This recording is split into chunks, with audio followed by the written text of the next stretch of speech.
America, Israel, इराणमध्ये युद्धाचा भडका. भारतावर मोठा आर्थिक परिणाम होणार. काय काय मागणार पहा. मंडळी, अमेरिका, इराण, इस्रायल युद्ध पेटलं आहे.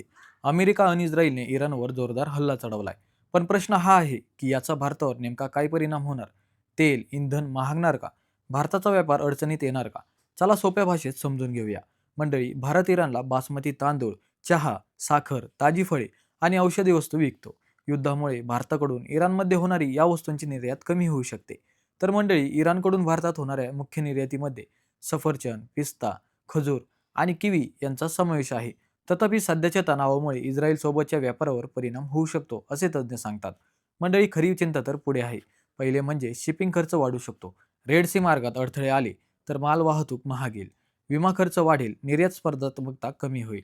दुसरे म्हणजे तेल पुरवठ्याचा धोका. सर्वात मोठा धोका म्हणजे होर्मुझची सामुद्रधुनी.